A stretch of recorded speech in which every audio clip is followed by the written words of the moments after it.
Happy Saturday, everybody. My name is Renee Q. Boatin, and you're welcome to the Today's Woman Show. Today is going to be really educative, and it's always inspirational. We'll be right back.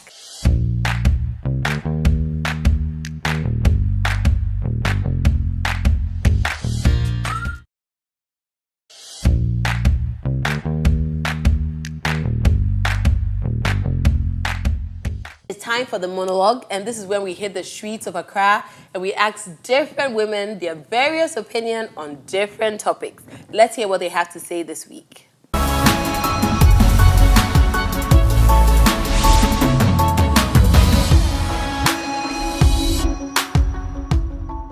My New Year resolution this year, I'm an entrepreneur, so I've decided to not to be where I am now. I want to work harder and move a step forward. And at the end of the year, my target is to be a personal stylist to the president's wife. Wow. I'm hoping it works and it happens. And my advice to every lady is, I think in this century, no one should just sit down and wait for something to happen. Work at it. If you have something you want to do, if you have a dream, work at it.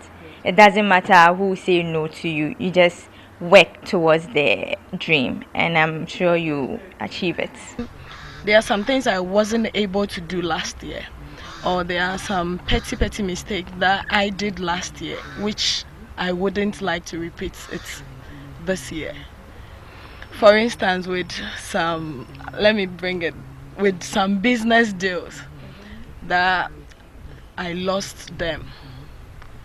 This year I wouldn't like it to happen to me. So there are certain things I need, or I've taken in consideration, that I need to work clearly towards that I wouldn't like to repeat that mistakes anymore. To open a branch in Kumasi, and I'm seriously working towards that. And I want women in Ghana here to have confidence in themselves. I feel we 2019 I did see me do some person me and say, "Bitty, I'm a hairdresser. My work can pay, sir." And I feel we are my room. We bump I say, "Yanko Panankasa woman, na me nkasa me be me shop.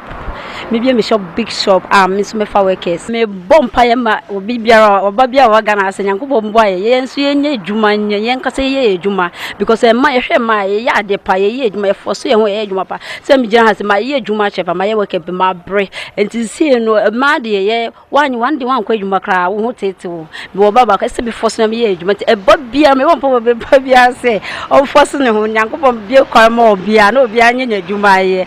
I will not be doing. Amen.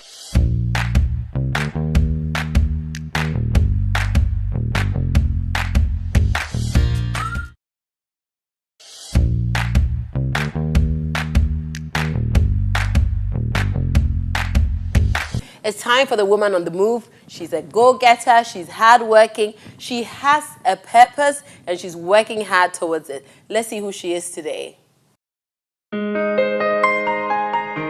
Decades ago, mothers the world over used cotton material held in place with a safety pin to wrap the bottom of babies. These were made out of terry towel, normally folded in a desirable shape. Wool pants or rubber pants were sometimes used over the cloth diaper to prevent leakage. However, it was soon realized that the rubber pants were harmful, as it was discovered to have a damaging effect on the skins of babies. To overcome diaper rash and infection, the modern diaper came into being. These days, diapers are the preferred choice. Diapers are types of underwear that allows the wearer to defecate or urinate without the use of a toilet by absorbing or containing waste products to prevent soiling of outer clothing or the external environment. For over 13 years, Matilda Ahiavo of Maati Enterprise, located at Nungwa Market in the Greater Accra region, has been in the diaper business and has no regrets. After being in the fashion and designing world for 30 years, she was advised by her medical experts to quit the business since it had a diverse effect on her spine and eye at the same time. Getting so much contract and the need to meet the deadline of her customers made her to sit for long periods, which usually meant working deep into the night. her eyesight as such became greatly affected. She did not quit outright, since that was her source of support to the family. Searching for a new source of income, she turned to the diaper business. One day, I had a revelation that I was in a Pampers shop. I then told my husband I wanted to go into the Pampers business. He encouraged me and asked that we pray for direction. With just 50 Ghana cedis, she started selling diapers.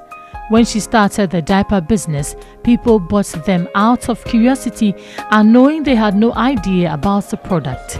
She often took time to educate them, especially nursing mothers, on the essence of the product and its economic and social importance. Finding a new product led to her customers telling their friends about it on the market. This made her demand to go high. She was so proud to be the first person to introduce the diapers in the area, and for 13 years she has not looked for another source of income.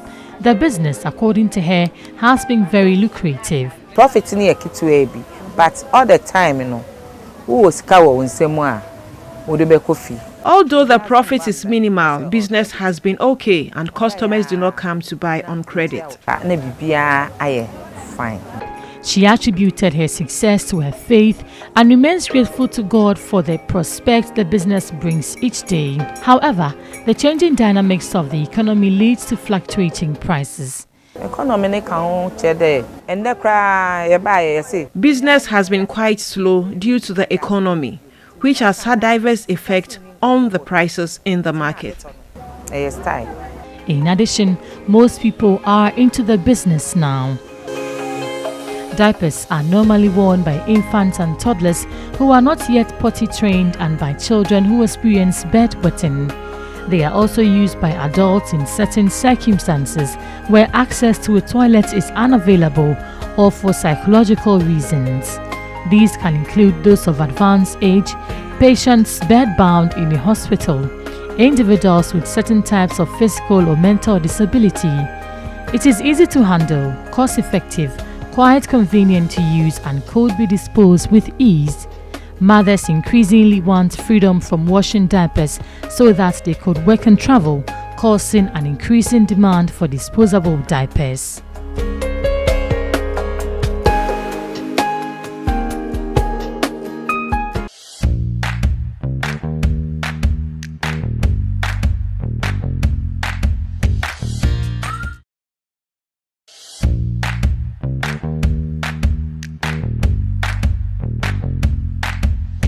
Our winning woman for today is Mrs. Ethel Mafo. I am so honored to have her on the show today. This is a woman who's going to open our minds to so many things. You're so welcome, Ethel. Thank you so much for joining us. So she's a social entrepreneur, and she's very proudly Africa's first male child development activist. Yeah. Since 2015, the whole of Africa, nobody has started it. Yes. I actually researched it before I gave myself that title. Mm-hmm. I was interested in helping the boy child. Mm-hmm.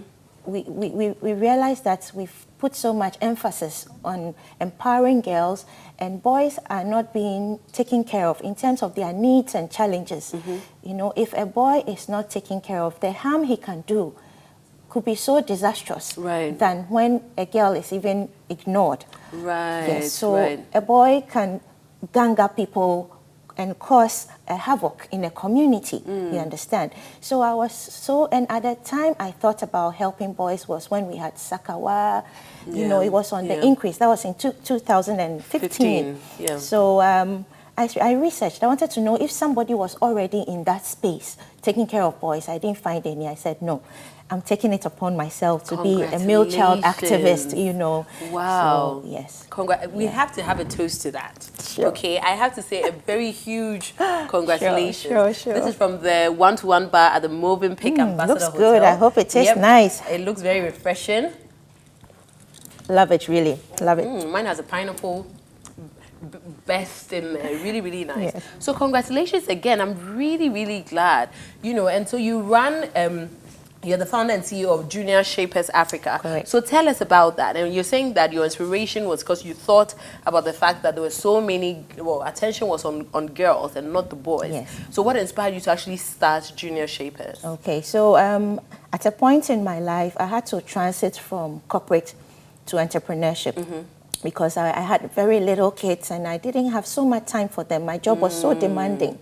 So I just looked around. As an entrepreneur, my ambition was to solve a problem. Yeah. And I have 3 daughters. And You don't have a son? I don't have a son. But I love boys. Yes. Yes. So I have 3 daughters, and getting their hair done, Renee, was a challenge. I go to adult salons and I don't find it friendly enough for children. Right. The TV they have on is these musical TVs that are not so child friendly. Right. And the customer service itself is not child They're friendly. not patient enough for the Exactly. little child. Exactly. So I said, no, I would open a kiddie salon, a niche salon for children that my own daughters will benefit and the Yes. community at large will benefit. And as I started the salon, I started noticing the behavior of boys. I didn't have boys, so I really didn't have this face-to-face Right, encounter with right. boys' attitude. So we have boys who come to the salon, and I mean, people always say boys will be boys, but I don't believe in that. If you train your boy, he'll be the boy that stands out. He'll be the Right. boy that cares, the boy who is human. Yeah. So we have boys who come to the salon and all they know is being abusive, you know, any little thing, I'll slap you, I'll do that. And so I felt, no, I think it's about time we actually paid deliberate attention to grooming boys. The boys, yeah. Because we record so many high cases of abuse on a daily basis. You In know, the salon? No. Oh, okay, in the generally, country, okay. in Africa, the statistics are soaring Right. each and every day.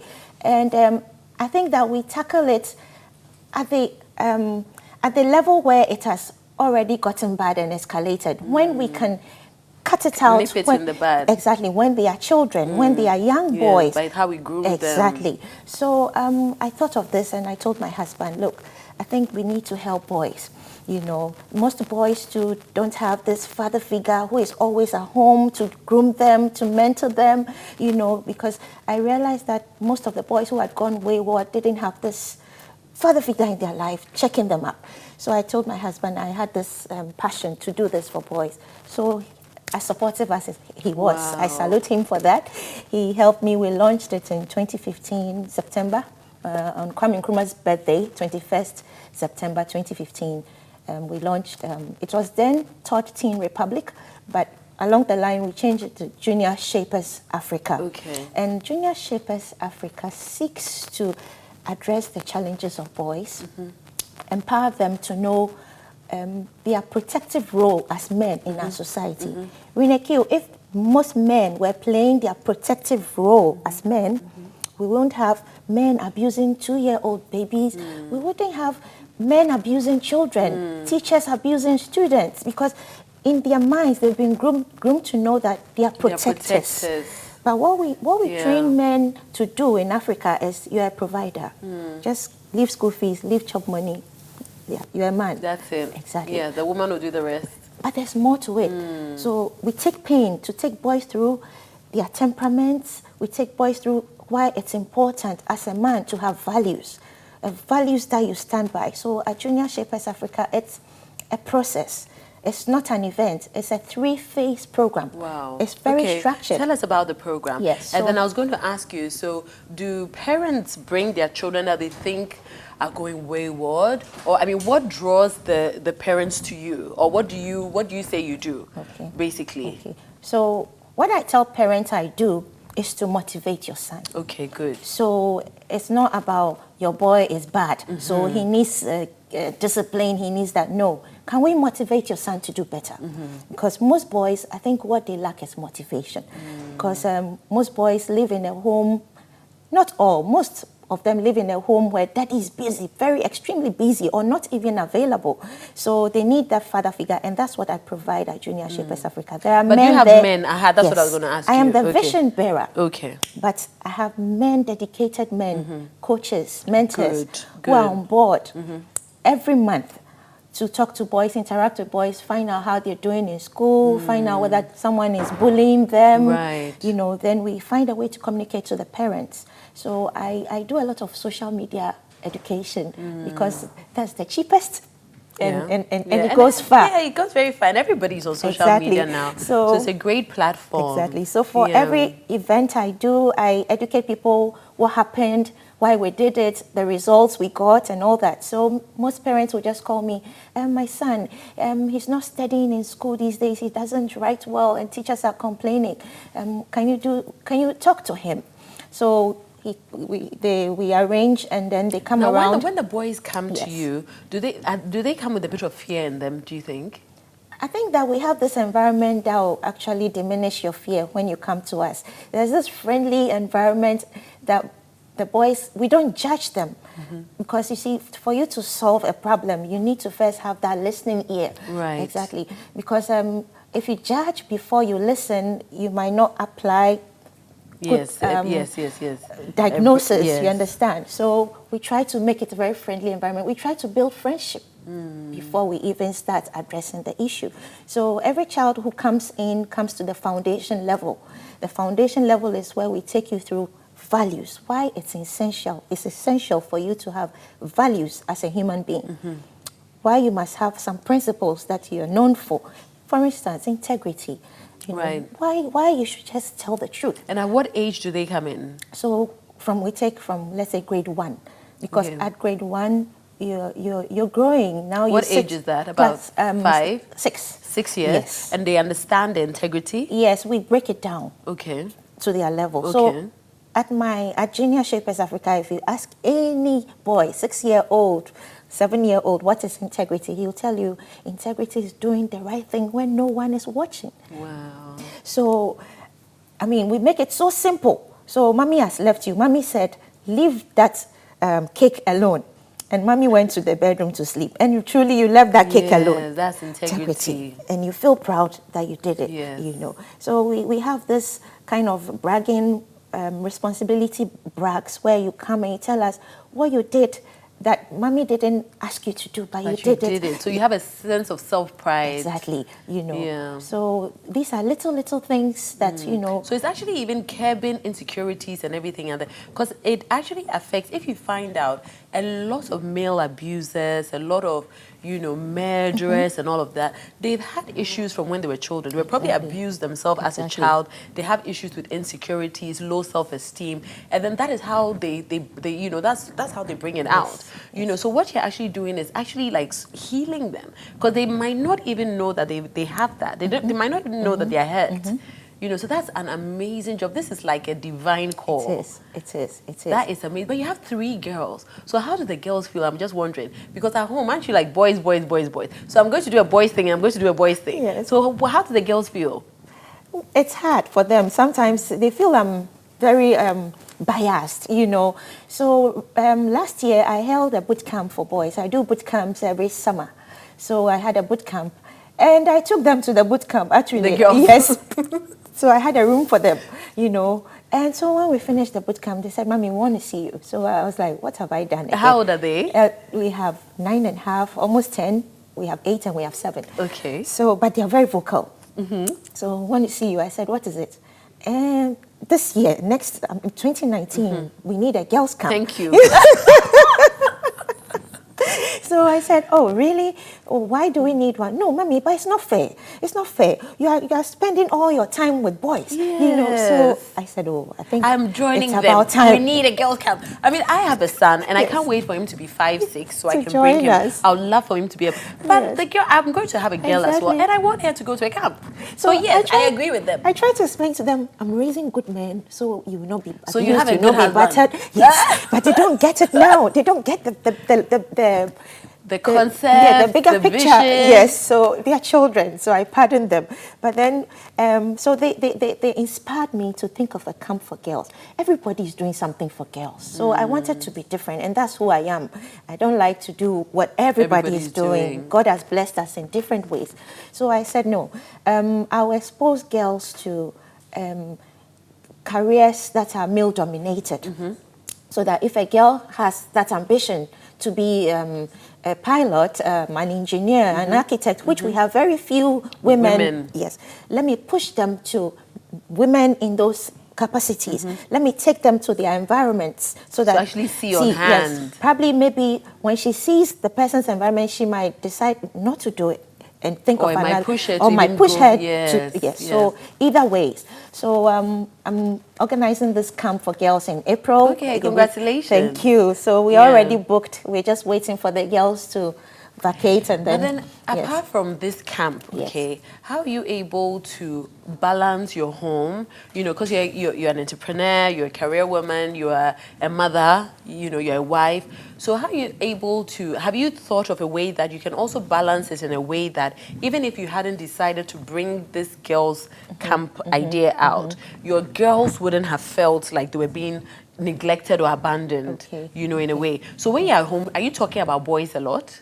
Oh, no, really. I'm not talking about So you still boys. inspire them and inspire empower them. And, you know, with my program at JSA, we have one that is mixed gender. So they participate in that as well. But I think children being children always want more. So I understand them. But this girls thing is something I'm doing with the kids salon. I have a kids salon. Yes, called Salon Cuties. So I don't want to mix my JSA vision with you want to maintain the boys, exactly. So this is under the girls' salon. So you said it's a 3-phase. Exactly. So once they go through the last phase, then what happens? Okay, so the last phase, let me just touch a bit on the second phase. The second phase is about leadership. Okay. So the boy gets to learn about leadership because, you see, being a husband, being a father, being, say, a worker or an employee, you need to know some sort of leadership. You need to have some leadership skills. You know, we have leaders who people cannot just work for. You know, yes, and we have husbands that are overbearing. I mean, we are not saying we want perfect husbands, but we have men who are selfish, who don't they're not supportive and all that. It's all about leadership. So we take the boys through extensive leadership training for 12 months, and then the last stage is about relationships and globalization. Okay, so relationship between you and a girl. What are the barriers? So once a girl is your friend, doesn't allow you to touch her breast. You should know your barriers as a boy. You know, even if the girl nowadays, the girls are very powerful. The girls can come at you. The girls are forward. Yes, because of empowerment. But that doesn't mean you, the boy, should take advantage of that. So we teach them barriers. You know, and we teach them that the world is evolving. How can you solve human problems? Globalization is taking place. How can you solve environmental problems, climate change? You teach them all of that? Exactly. So phase one, like how long are the phases? So every month we have a session. So it's 36 months. Okay. In all. Okay. The whole months. 3 phases. Yes. Okay. So it's, so if it's 6, so by the time they're what, 9? Okay. 9. But some start from 9 years, some start from 10. Okay. You know, so yes. I mean, this generation of men are going to be powerful. I'm telling you. So I'm so proud of you. Thank you. Seriously, this is so. Like I said, it's divine. It's divine because, like you said, you did your research and everything, and nobody had really paid attention to them. But you noticed it that there was something that was lacking. There was a deficit, you know, in the. But do you think it's also because you have brothers, right? I know Jerry. I have a brother. Yes. Yeah, I know cousins. Yes. And friends. I know Jerry Ajololo is your brother, and I know the kind of man that he is. Okay, now knowing him and hearing about this, I would have thought he went through your training, but he didn't because you just started it. Do you think it also comes from the way you were brought up as a family? Thanks so much for touching on that point. I forgot to talk about. It's so much an influence. My family, how my dad brought up my brother. You know, my dad will iron our clothes for Sunday church. He'll call all of us. What are you on Saturday evening? He'll call us. What are you wearing tomorrow, Sunday?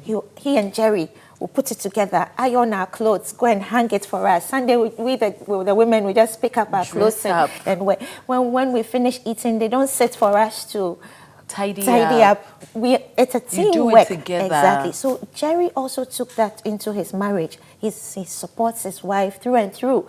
You know, so I think you're so right. It's what you see at home that it's shapes important. you. Exactly. Yeah. Exactly. Because I went to a program a few years ago, and there was a lady who said that, you know, she had 2 younger brothers, and her mom, you know, it's also sometimes a cultural thing. Exactly. It's sometimes it's a tribal thing, you know, where some homes and some cultures, some tribes believe that, you know, Bema, the man, Yes. you know, how dare you wash a plate? How dare you cook? You know, and sometimes you even hear men say that if my wife is pregnant and she's even in labor, I will not bath her. I will not cook for her. I'm the man. You know, I'm the man. Now, if you have a father who thinks this way, will they bring their son to you? And how are you able to break that sort of mindset? Because this is something that has to be. I think that even makes you a stronger man to be able to support another woman. Exactly. And you know, what you're saying is so right. I had challenges in the beginning. Some men wouldn't just allow their wives to bring their sons. They were like, I'm the father of the child, and you are telling me you are taking my son to a grooming place where other men will groom him. Am I not good enough? That was it. It was so tough. So we had to make it more of activities and other things that a father wouldn't really think about. It's the women who really push the agenda. Right. So initially when I started, I had a lot of single moms. Because as for that one, she doesn't need permission from any man. She knows what's best for her son. She needs that male figure in her child's life. Exactly. But I also had some very supportive fathers who brought their sons themselves. I applaud them for that. Some are still in the program. Right. You know, the first batch to graduate will be this year. So are you going to have like a ceremony? Oh yes, okay. Oh yes. So the first batch who have been through the whole 36 months, you know, I started in 2015. So yeah, they are ending in September, you know. So after that, those people who are graduating become peer mentors. They'll come back to the program. So it's like you have to give back all that you've been taught. How long did it take you to put this program together? Renee, I'll say every day God gives me an idea. It is divine. Yes, because it's not something that I had in one day. You know, and as an entrepreneur, Renee, every day something new pops up. Every day you have to reinvent, you know. Yes. To always be ahead. Exactly. So every year God just gives me something to kind of spec it up, you know. So then how is the program run? Is it weekends? For now, it's once a month, first Sunday of every month at Christ the King. Okay, yes, that's where I went to school. Oh, wow, good school. We've been there for a long time, since we began. Wow. Yes. Now, Ethel, I'm sure this is a proper, maybe even degree level. I mean, I am so impressed. I can't wait for my son to start. You know, I'm sure a lot goes into it, having the coaches, you know, and all that. So I'm sure it's not, I mean, to run a business and to run it well, it takes a lot of resources. So for those who can afford it, I know they're being blessed. So what about those who are out there who can't afford to be on the JSA program? You know, what about the boys, like, you know, in the rural areas, in the, you know, Zongo areas, you know, because there are lots of them there, you know, and if you can change 1, 2, 3 of them, I don't know if you have thought of any scholarships, or is there anything that you're doing to influence those kinds of societies as well? Sure. So JSA is a social enterprise, non-profit. So non-profit? Yes. What we do is that the parents who can pay, we use a percentage of their money to reach out to boys who cannot pay. So we charge a fee. A token is not actually something that we make profits from, but we make sure that there's a percentage that takes care of the underprivileged boys. Okay. So we go to their communities. You do? Yes. So we have a schedule. For instance, in November is International Men's Day, November 16th. So we dedicate November to reach out to boys to find out what their issues are. So there's this project we have called Future Men Dialogues. Right. We just go there, find out what is it that's So what are some of the issues they raise? You know, the issue is father's absence. If their father's Really? not being there. But sometimes your father can be there, but he's not there. He's not there, yes. You know, you can't even approach him. Yes. You know, and all the burden is on their mother, so they have to survive, find a way to survive. Now, sorry to go back, okay, but in the phase of the relationships, do you talk to the men? This is just, you know, dropped in my mind. Yes. Do you talk to them about love? You know, because what I realize is a lot of African men generally, you know, don't know how to show love Thank you you so know, much to for a raising that. to a woman, Yes, you know, yes. or to their child Yes, even. yes. So it's like your father comes home, you're even afraid. You run away. Daddy has come, you know. But why don't you run and go and hug his leg? Exactly, Daddy, welcome exactly, home. exactly. You know. So are you also changing them in that way? Yes. So for instance, when all the boys come, I actually hug them. I hug when they come. Because you a woman. Yes. I just want them to know that it's possible. It is done. You know. Last 2 months, we for instance, the maturity class, that's the last level, they treated relationship with the opposite sex. Okay. So the assignment was go out there and say hi to a lady, handshake, look into her eyes, and hug the person. Like, you know, hi, you're welcome. It was so tough because it's not our culture. You know, so I mean, it was just something to let them know And I'm that sure they were hugging with their shoulders. you know that thing. So the coach actually took them through it so well, you know. But he told them, but still, you have barriers. You should be able to hug someone that you already have that relationship with. You don't just go hugging every woman that you see. Yes, but it's essential. We teach them how to show affection, Yes. how to love, and love is not always amorous. That's one thing that the youth are getting wrong. Love is kissing. Love is no, Yes, no, yes, no, yes, no. yes, There's yes. so many aspects of love. Just even speaking the truth. Yes, yeah, When you being should speak honest, being honest with yes. your partner is showing love and Yes, respect. yes. You know, so we want to educate the youth about the right kind of love, God's love. I mean, Yes. yes, you know. So The agape kind exactly. of love. I absolutely love Yes, that. yes. Now, in 2017, I know you were named one of the 100 most influential women in Ghana. Yeah, thanks. I can congratulate you for like 100 things. I think in you were this. also there. I was also Yes. there. So Congrats. maybe we should have another. Congrats. Thank yes. you. God is doing great things in our lives. Exactly. But how did that make you feel? Did it boost your confidence? I can tell you, I was surprised because I feel personally that I'm in my little corner doing my own thing. So in a way, I was like, but who saw me? And who recommended me or something like that? Yes. How did you feel? Yes. I also felt it's actually boosted my confidence. It encouraged me to do more. Yeah. Like how you were feeling, I was like, oh, so the little that I'm doing has been recognized. So it just gingered me to push more and more. And I've realized that, yes, every year I add value to what I'm doing. And it's not because I want an award or a recognition, but I'm just self-motivated. Because you've won a couple of Yes, awards afterwards, as well. yes. Yes, So I think naturally I'm a self-motivated person, and everything I do, I seek to make people's lives better. I mean, that's It's a just me. gift. It's a gift, yes. So it was very inspiring, yes. It was Yes, very yes. inspiring. And I'm just wondering, so when you were leaving the corporate world, Yes. of course, because you had your children, you wanted to be there for them and all that, did you have any fears as well? Will I make it? This is a steady income I'm getting. Should I? Did you ask all those questions? Yes, I And when you did. look back now, do you have any regrets in life? So to the first question, yes, I did, because I was like, wow, every month I'm earning this. This is a situation where I'm not going to even be paying myself for a while, but I was lucky. I had a supportive husband. So he takes care of the home bills. So taking care of myself wasn't an issue. It was just, he was focused on me growing the business, you Right. know, so I was lucky in that regard. Blessed. It's not like I did. I More am than blessed. Yes, I'm also not a very dependent person. I like to have my own, you know, but in that scenario, I was lucky that he was a cushion for me. Right. Yes. So I came out of the corporate world with the mindset that I was going to make it. Everybody needs that. You see, if you start having fears, will I make it? Would I succeed? You won't succeed. Please tell the ladies out there. They need to hear this. Tell them. Yes, so- I'm asking this because yes. there are so many ladies Yes. who have a dream, Yes. they have a vision. Yes. They've probably seen a powerful niche in the market. They are that's probably their purpose Yes. to do this. Yes. But the fear. The fear. But one thing I know for sure, Renee, if it's your passion, if you're called to do it, you're fearless. I don't know. You don't care how it's going to go. So make sure it's your passion.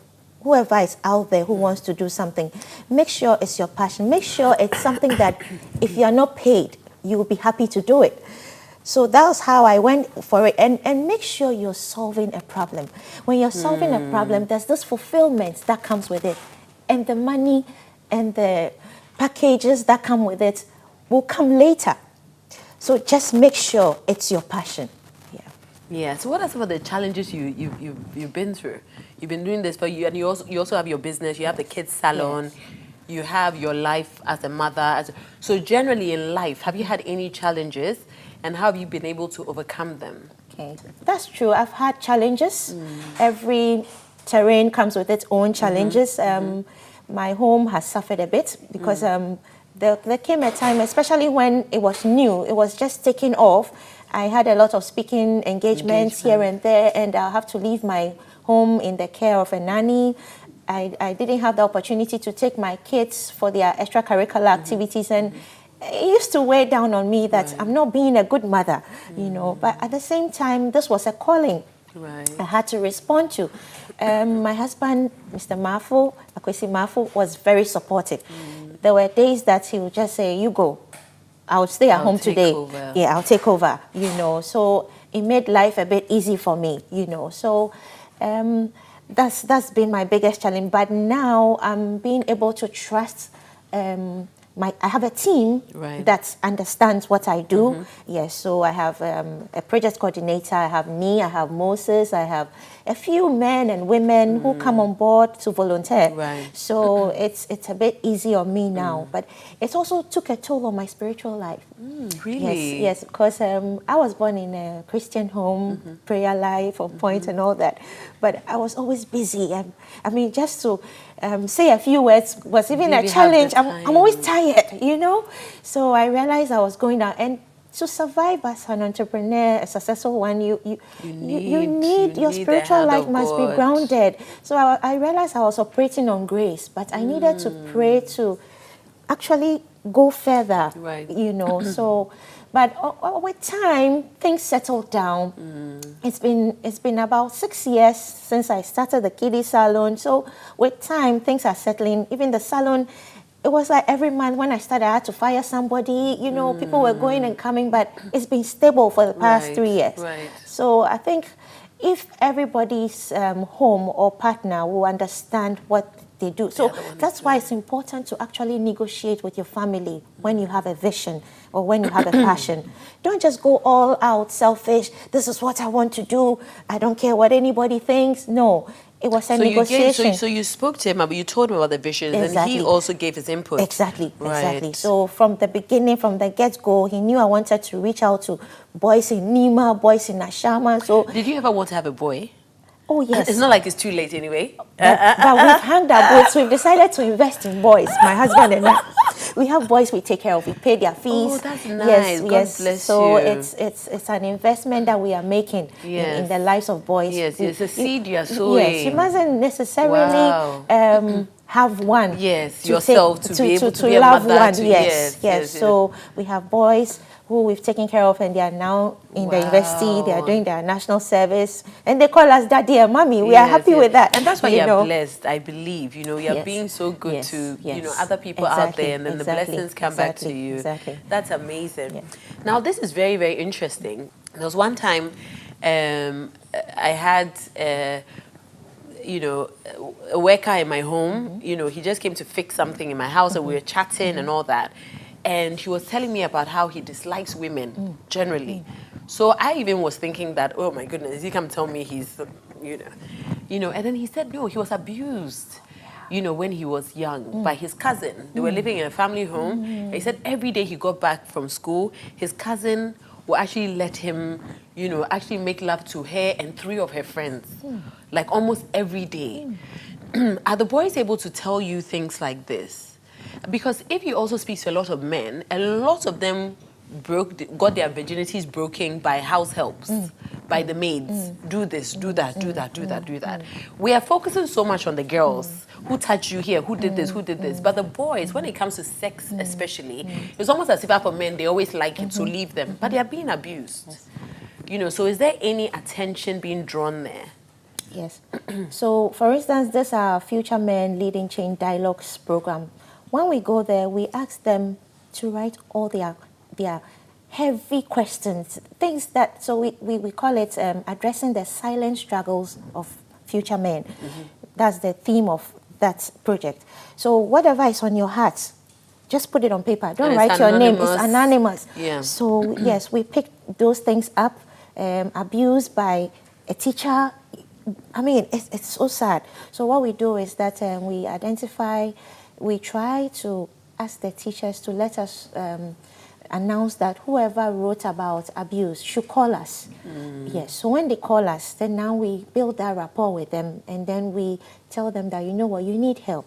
So we can't keep it secret anymore. We'll tell your school authorities. Right. Yeah, but we'll protect you. Yes. We will not expose you to the whole school. Exactly, yes. exactly. Yes. So we do this anonymous letter writing thing where they tell us a lot of things.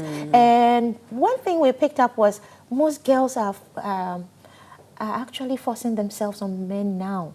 The boys cannot control that. It's so sad. The younger girls. It's because of the That's soap what they're operas watching yes. So they rather, go to the boys, do this to me. Oh my goodness. Let's go to the washroom. Come on.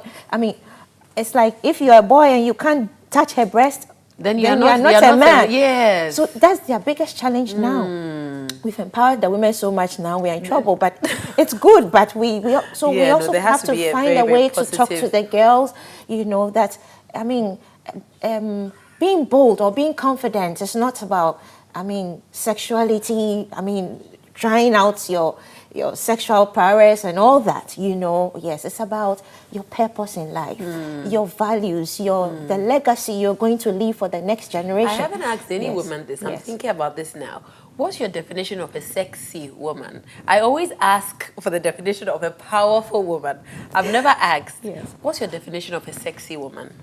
So for me, a sexy woman is one who has a beautiful brain. Yes. So once you have that beautiful brain, everything trickles down. You have a beautiful brain, not in aesthetics, but you have that brain that captures everything. You have a brain that is confident. You have a brain that shows empathy. You have a brain that loves, a brain that reflects who a total woman should be. It should be about you having that confident brain, and it reflects around so it makes you feel exactly. A sexy woman also, one who is a sexy woman is one who has a purpose. You are confident. You know what you are about. You are a go-getter. And nothing demotivates you. You know what you are about in life, and no matter what, you are destined to get to your destination. That's a woman that's sexy to me. You understand? Yes. I love it. Yes. I love it because I've asked this question not on the show, and it's always to do with clothing, body. Nobody has ever talked about brain. The first thing that comes to mind is the clothing, the clothing. Yes. And I ask you this because, I'm even so surprised at the young ladies pushing themselves on the boys now. Yes. But we need to start talking about things like that, how we dress, exposure, overexposure, and all of that. Exactly. Now, confidence has become more about outer beauty. It's like if your skin is fair, if you're showing your boobs, yes, you are confident to show your body. And I think our girls need talking to. Right. I don't blame the girls. It's the images they see. You see, these music videos just show girls who are, nude and dancing. So the little girls... That's what they're even aspiring to become. That's what they're exposed to. So it's what a child sees is what a child becomes. So one final thing I'd like you to do, Ethel, please. To all women out there who have sons, who have nephews, who have young boys who are looking up to them, God's sons, to all women out there who have boys around them, please give them a word. Okay. So, hi, mother out there. One question I'd like you to ask yourself is, what kind of man would you want to marry? How would you want your husband to treat you as a woman?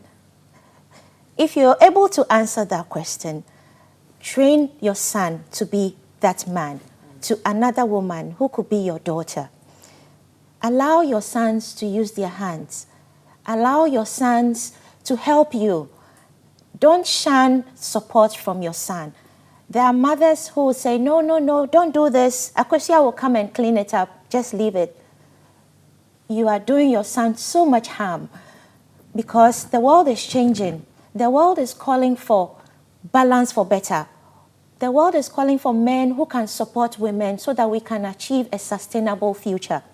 So help in achieving that sustainable future by grooming the next generation of ethical future leaders. So we had an awesome time today. Women out there, I'm sure you've learned a lot. The tip that I got from today is train your son to be the kind of man that you would want to marry, that you would want your daughter to marry. It's as simple as that. And this is a great word of wisdom from Mrs. Ethel Marfo. Thank you so much for joining us. And we shot here today in the presidential suite of the Movenpick Ambassador Hotel right here in the heart of Accra. And we enjoyed cocktails from the 1-to-1 bar. Thank you so much. We'll be right back.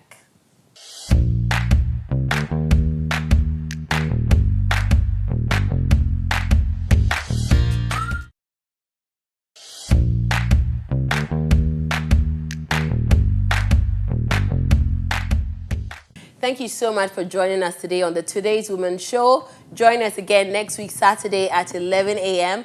on TV3 and DSTV channel 279. We shot here today at the Movenpick Ambassador Hotel right here in the heart of Accra. Beautiful, lovely ambience here in the presidential suite.